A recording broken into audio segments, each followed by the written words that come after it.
some of you guys here newly back, I guess.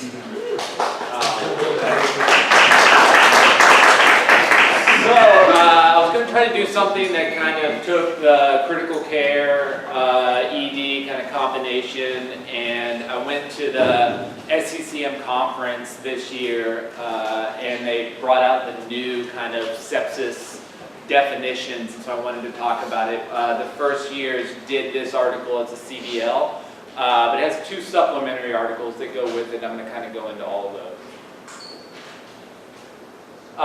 So this is the article, and it talks about the new definitions. I'm going to kind of go over what those definitions were, how they changed, kind of some pros and cons about it, and then kind of how they got to this and all the stuff that goes with it. So this is the article, if you guys are familiar with it. Down here at the bottom are the other 2 articles that go with it. They kind of explain how they decided to assess this and how they came up with their definition. And then this is the final paper that kind of discusses it all. If you're interested in it, go further. So the new definitions, I'll go ahead and tell you about them. The old definitions started in 1991, and they're the ones everyone's used to. SIRS plus infection equals sepsis, and then you get organ dysfunction, you have severe sepsis, and then you had hypotension requiring pressors and different types of things to be called septic shock. In 2001, 10 years later, they met and said, these aren't very good, these are terrible. And then they said, but we don't have any alternatives, so keep doing what you're doing. And then didn't meet for 15 years, which I think is kind of weird considering they were like, yeah, they're not that great.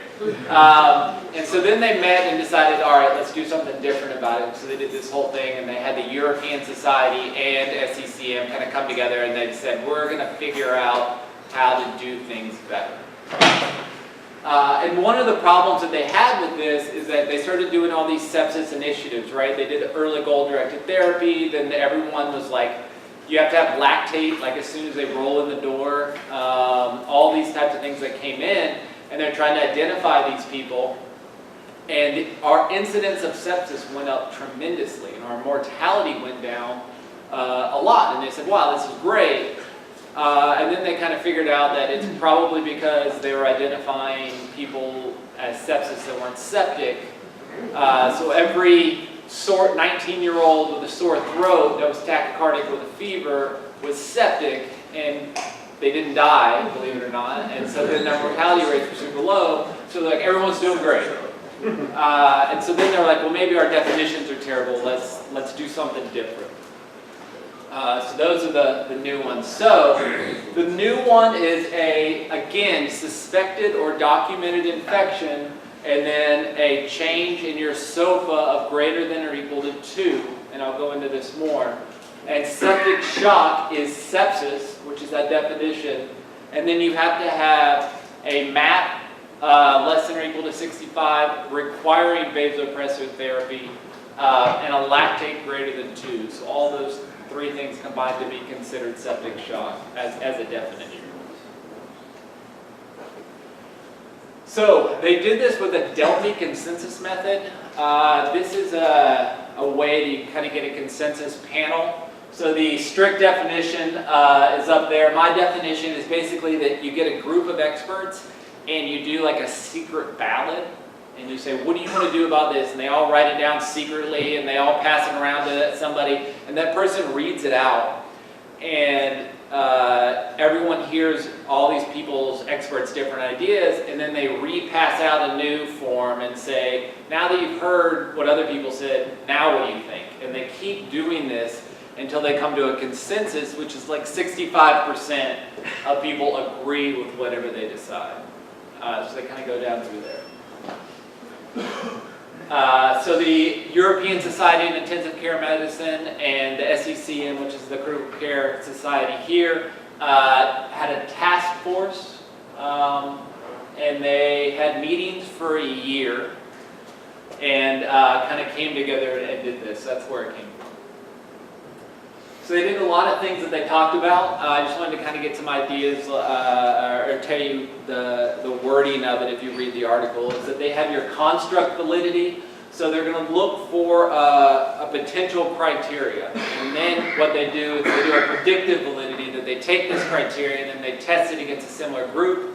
And then they decide that that's what the criteria is, and then do content validity and apply it to different areas. And that's kind of, whenever I go into further, you'll see how they did it. And then there's discriminant and convergent validity, and that's how you want things to be different from things they're supposed to be different from. And you want it to be the same compared to things that it's supposed to be the same to. And that's the kind of validity that they're talking about there. So whenever they did this new definition is they took all these patients from University of Pittsburgh and they divided them into two groups split evenly. And they took the first group and looked at everything and tried to come up with their definition. And then they applied it to the other group that they matched evenly within there and said, this is going to be the new definition that it came from. And you can see again, they wanted to look inside the ICU and outside the ICU. So the problem was they went and they originally looked where they were at before. They looked at SIRS. So here's how you do SIRS. Everyone's very familiar with it. And it neither had convergent nor discriminant validity. The idea being is that it's very nonspecific, and we know this. It is a systemic inflammatory response syndrome, so everything about it is that it is a normal response to something. You're having some sort of inflammation or some sort of insult. If you walk up the stairs too fast, you're going to have an increased respiratory rate and you're going to be tachycardic and you will be SIRS positive. That doesn't mean that you're septic. And so it's just not a great thing to do there. So they wanted to look at something different. So the main thing they wanted to look at was an abnormal response. And that's been kind of the problem with sepsis, severe sepsis, and septic shock, was people were using them interchangeably between sepsis and severe sepsis. So people were saying, wow, that person looks really septic, and that's whenever they looked really sick, and they probably meant, yeah, they looked like they had severe sepsis. And so then people were kind of using them interchangeably when they were in fact different, and it was making the definition very hard, because one hospital or one study look at people that were included sepsis, other ones just severe sepsis, and it was such a big difference. The idea here is they wanted to talk about an abnormal response. So a normal response to you getting infected would be SIRS, an abnormal response, whereas you have a dysregulation and you end up having organ dysfunction. So the 6 major organ systems are listed right here, so they felt like they wanted to look at how things are going to deal with this. So they looked at some different studies, some different scoring systems. SIRS, we already had SOFA, pretty common in the ICU. Whenever you rotate through there, an initial study, an Apache 2 score is done whenever they first arrive to the ICU, which is very good, is an initial score to say what do you think the mortality is going to be when you show up. But the benefit of a SOFA score, whenever they looked at it, is that you could look at it daily. And as you could see the SOFA score change, and it was useful to see how the mortality changed from day to day, whereas that Apache 2 didn't work with that. So they already knew that the SOFA score, which is going to be your organ failure assessment, could be used regularly, looking at different ways that you had organ dysfunction. The load score, not used as common, the logistic organ dysfunction system, you could see fairly complicated. The SOFA score is complicated as well. These things are easier in the ICU, less patients, more time, a lot more labs, ability to do this type of stuff. Not great either on the medicine floors or in the emergency department. So that was one of the things that they also took into account. And that's where they came up with this Q-SOFA or quick SOFA, was they wanted to take the SOFA score and look at clinical diagnosis, something that you could repeat easily, didn't require labs, and had very little wiggle room in terms of multiple practitioners coming up with the same response. So respiratory rate greater than 22, blood pressure less than 90, and they actually had a GCS score of 13 or below, or a change in 2, and then they decided this was probably even too much, and so they just said altered mental status, and just completely took that part out. This is the SOFA score, and see how it's used, and you can see it's somewhat complicated, not something that would be a lot of help for us if we were trying to identify our septic patients quickly, is that you would need to have all these labs back and do this whole thing with there, so not a great system to use within the emergency department. So the SOFA score did show that it was great in the ICU by a little bit. It was like, all right, we're doing great. So they already knew it worked well in the ICU, but that's not like, they're already in the ICU because you know that they're sick. So the idea is you want to find the people that are sick outside the ICU, and that's one of the main things that they wanted to get to, and so that's how we came up with the Q-SOFA. So quick, reproducible, no extensive workups, you can just walk in the room, make the assessment right from there. So somebody on the internet came up with the SOFA picture to make it easier. So you have your 3 things: systolic less than 100, altered mental status, tachypnea greater than 22. They just changed it to altered mental status, and it didn't change its predictive validity, so that's how they did it instead of the GCS score. All right, so we're going to talk about this area under the receiver operating characteristic curve, or the AROC, and everything that they looked at was going to be a change in 2 points. So SIRS, a change in your SIRS by 2 points, a SOFA change of 2, a Q-SOFA of 2, or the load score of 2. So everything is based on a change of 2 whenever you look at the comparisons of these.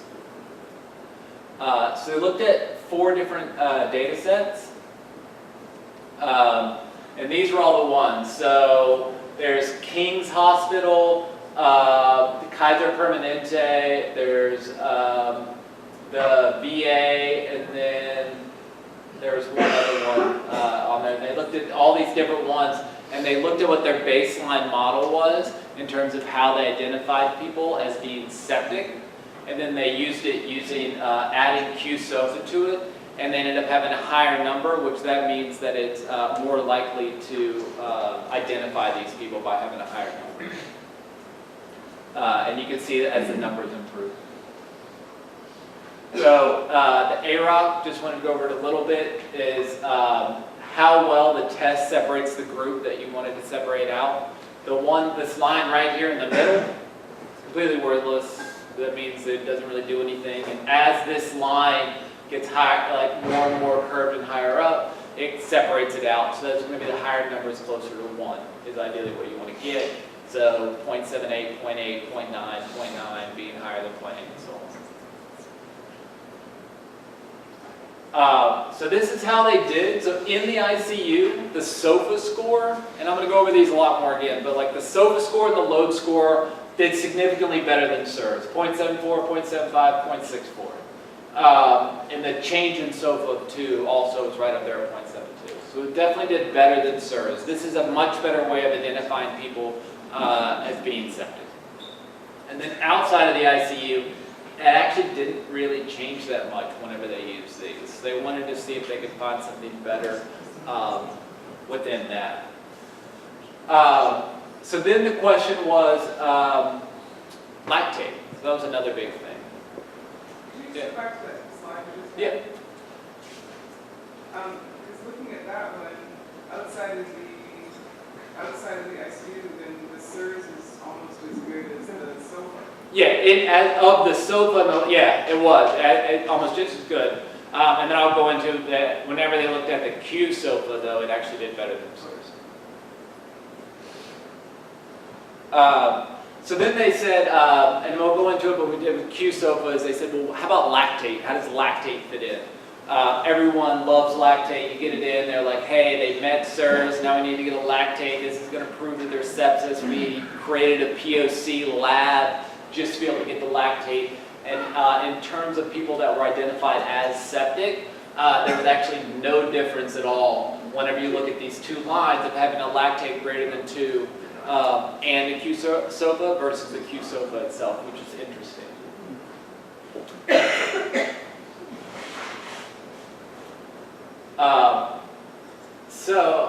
Now we're going to get into how they compared. So we're going to get into this one. So this is your baseline risk of in-hospital mortality. And then they're going to look at the score to be able to see how you do it. And these, again, are going to be changes in 2. So this is going to be your full change in in-hospital mortality if you have a change in 2 of any of these scores. And so you want to identify the people that are going to have a higher mortality, that you can predict are going to have a higher mortality, that you can predict are sicker, because those are the ones that you want to identify. So any of these dots that are higher up from the 1 line means that you're predicting these people you can identify as having a higher mortality. If their baseline, this is their baseline mortality, and then if they have a change in 2, what their fold change in mortality is. So the higher up this dot is the better the test is. So in the ICU, you can look and see that the ones that are higher up are the gray and the blue. So your SOFA score and your load score are the best ones in the ICU that predict people that are the sickest and that are going to die. Such a wide margin, though. You know. Sure. Yeah, absolutely. But even then, you can see like they trend to be the SIRS just across the board is not really that great to be able to look at. It's consistently not that great, but the loads and the SOFA, it seems like they look a little better, but it seems like in some people it's going to be a great predictor, but in most people it's going to be just a little bit better. Yeah, all of it is just a little better. Yeah.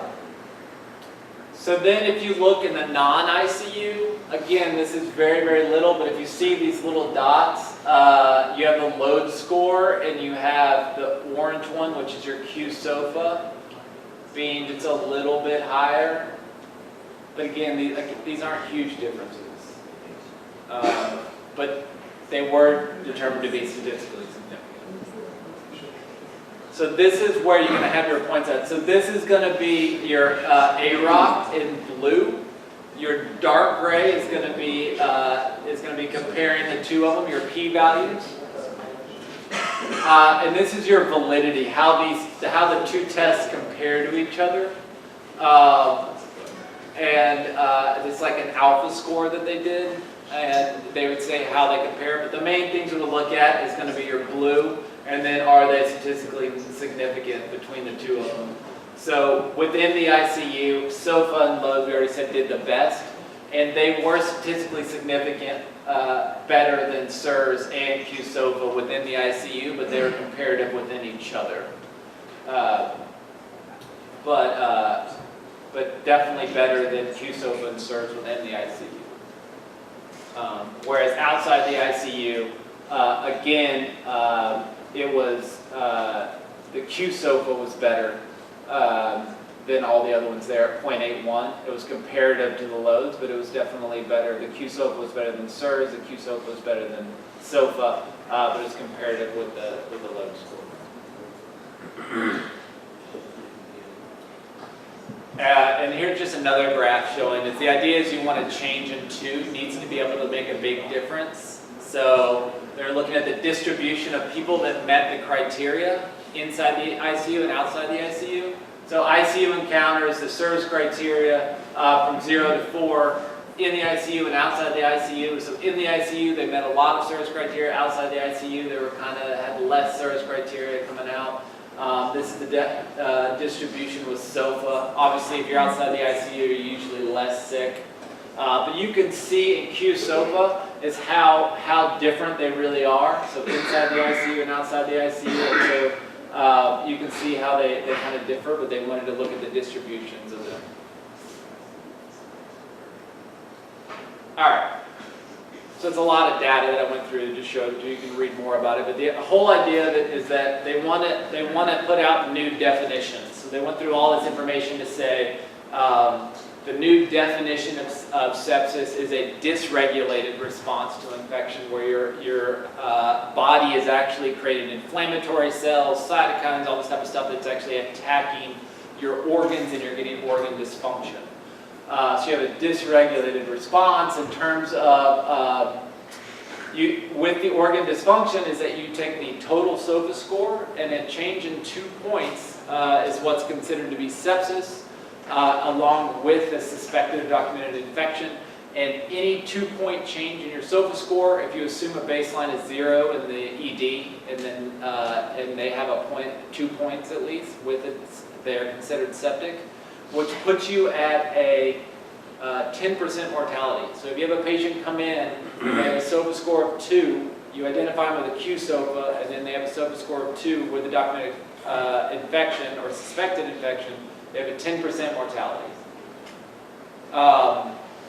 Why is that important? Because STEMIs, whenever they come in, have an 8% mortality. And if we see a STEMI on an EKG, everybody is jumping through, everything gets taken down, they call everything they need to call, and it becomes very, very important. And if you miss this, it's a really big deal, and it has an 8% mortality. Whereas an infection and a SOFA change of 2 is a 10% mortality. And we, are not as, we take sepsis very seriously, but these are things that we need to be very, very aggressive on and identifying, because the mortality is actually higher than a STEMI. Are they saying about any kind of timeline, like how acute is acute going to change? Is this within a shift, like the patient comes in at 8 and then at 3 o'clock there's a SOFA change of 2, or is this over 2 days? So whenever you first identify them, or when they first come in, you assume that they normally have a SOFA 0. And so you can say, hey, when I assessed them, it was 2. So that counts. And if they didn't meet it, and then you reassess them and they meet it, then that also counts if they changed it to 2. So if they had 1 whenever you saw them, then now they're 3 or whatever, and they have a change of 2, then you would go with it. So septic shock is going to be the next thing I want to talk about. So sepsis plus 3 additions, and the next thing is after adequate fluid resuscitation. And this is where it's going to be a lot of issues, a lot of complaints, is that what is the definition of adequate fluid resuscitation? But you need persistent hypotension, they have to be on vasopressors, and they have to have a lactate greater than 2. With these, that have mortality greater than 40%. So if you're a septic shock, your mortality is greater than 40%. There's obviously a continuum. So if you're like, oh, they're not on vasopressors and their lactate's 3, they don't meet criteria for septic shock, but that doesn't mean go hang out and sit at your desk and look up something on the computer. They still have a mortality of 25-30%. They just don't meet their definition of septic shock. So same thing here, lactate less than 2 requiring vasopressors still have a 30% mortality. It's still a very, very high mortality. It doesn't meet the definition for septic shock. So in here they compared their new definition they came to these 2 large EHRs, so at UPMC and Kaiser Permanente. And so they looked at it. This was their definition, and the definition had a 54% mortality and a 35% mortality between the 2 hospitals. So it did identify people with a very high mortality rate. If they looked at just hypotension alone, lactate alone, versus just septic, you can see how their mortalities drop off. So still very high mortalities, but the ones with the highest mortality were ones that had that triplet that we talked about earlier. So most of the things that they did here, or the reasons why they did these, were not necessarily for you guys, because a lot of this is early identification, source control, antibiotics, early fluids, but a lot of it was so that they can do research later. Whenever they looked at all these papers that says, hey, what's the best treatment for septic shock? They then went back and looked at all the different papers, what their definition of septic shock was. And as you can see, this is a very small graph, or a very small list, but every single one of these bold ones is a different definition of septic shock. And you can see where the problems come in the fact that if everyone's using a different definition for sepsis or septic shock, is that your results are going to be significantly different.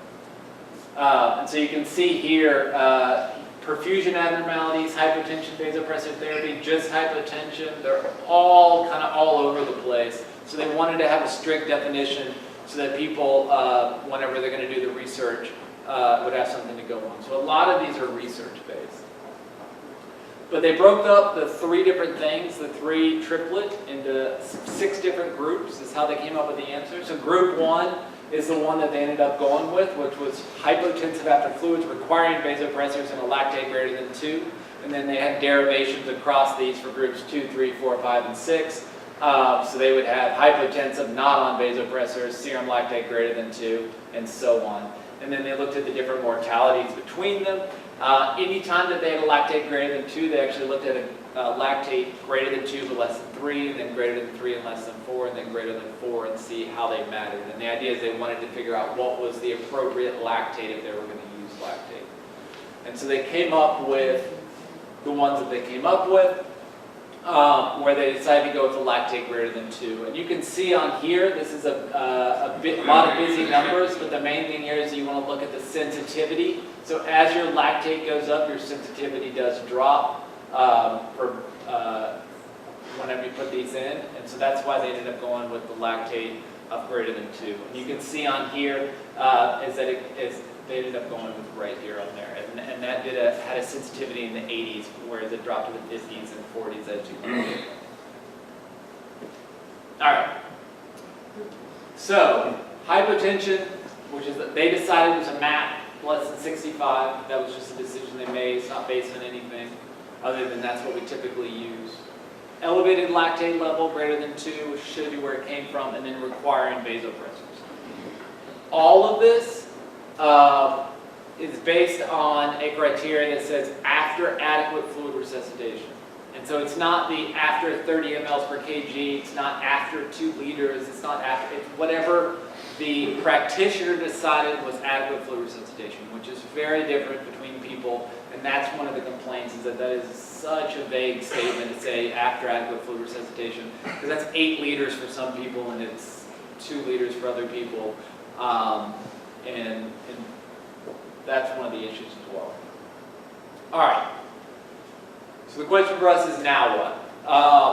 They've done all these definitions. Does it matter for us? Do we need to be doing anything like it? We now have Q-SOFA. We just spent $1 million per hospital to have our sepsis screen pop up and get a quick lactate and do all this type of stuff. And now it seems like they want to change all of it. I don't think that that's true. SIRS is still important. We've kind of shifted everything over. So what we said was sepsis, which is SIRS and infection, is we're just saying, hey, they have an infection. And then severe sepsis, how we do it is probably sepsis now. So that's a dysregulated or organ dysfunction. And then septic shock is still kind of septic shock with kind of a different definition. So SIRS is still important. Lactates are still important. You want to identify these people early. But you want to just know what the definitions are, that they're a little bit different. For all the coding people out there, because I don't know why for you guys, but it becomes a big deal in terms of how people code. But here's the ICD-9 and ICD-10 codes to be able to say sepsis and septic shock, so you can identify these people and do the right stuff. So this is the final statement that says this is how you should be doing it. So outside the ICU, suspected infection, do they have a Q-SOFA change of greater than or equal to 2? Yes. You then do a SOFA, and then decide that they're septic, and then decide that they fit septic shock, and go down that road. Here's some arguments. The problem with it is that all it is it's a better determinant of mortality. SOFA in the ICU determines mortality. Q-SOFA outside the ICU determines mortality. It just identifies sicker people better. You still have to do the suspected infection. Nothing really changes from our standpoint. We still have to say, chest x-ray, urine, blood cultures. We still have to say what saves people's lives in sepsis. Early antibiotics, early fluids, source control. nothing has really changed. We just have used it as a way to identify mortality better. Arguments with this are that if you're identifying the sicker people, mortality is 10 to 40%, is that you're going to miss people that initially present kind of an early sepsis that then gets sicker. And do you want a test that's more specific, or do you want a test that's more sensitive? You're going to get dinged if you're missing septic people, but you also want to identify the septic people that are the sickest. Because if you have an entire emergency department full of people with SIRS, you want to identify the ones you want to get to faster, but you also don't want to miss any that are legitimately sick as well. So does this correlate to the emergency department? I will say maybe not. All of these people, and I think every continent except for Antarctica accepted these definitions. People that are missing from this, any emergency medicine society, not a single one of them at that time accepted these definitions as something that they wanted to use, just so you guys are aware. I don't know if it's changed, but everyone was like, we're good. The data is not in enough to say if we want to use this. So it's not something that they're getting behind. Hospitalists haven't gone into it, and then Infectious Disease Society of America and ACCP also has this. There's a lot of groups that have said no, they're not going to go with it. And then obviously I wanted to leave some time for questions if anybody had anything they want to talk about. It's a lot of stuff to go over. My question is about QSOFA. So when it said alter mental status or acute change in mental status, does that mean we have to use GCS, or is it our subjective? It's subjective. Okay, so is maybe the QSOFA, based on just your thought, do you think the QSOFA maybe is better than SIRS because we get to subjectively say, yeah, I think this one is sick versus, I don't think so. Is it more of how we're just good at identifying sepsis subjectively, and that's what changes QSOFA versus SIRS? Well, when they originally did it, they did a GCS change of 2. Okay. So it was 13 or lower when you assumed that they had a normal GCS, and then if you took somebody that you knew didn't have a baseline GCS of 15, then you still had to do a change in 2 from what they were. So it was a change in mental status from their baseline. And then they just did it on just binary, do they have a change in mental status, and it didn't change anything. So you can still do GCS if you want to be really go with it like completely, because that's what they originally did. But then they found out it really did make a difference, so you can do it either way. The problem is GCS is only validated for trauma. So GCS was created for trauma patients, so it's only really validated for trauma patients. So now when you have non-trauma patients that you're using GCS scores for, you don't really know what your baseline is, you don't really know what things affected, because there's so many other factors that will affect it. Right? So not to say that you shouldn't take altered mental status into account when you're grading your infected patient, because all of those things still go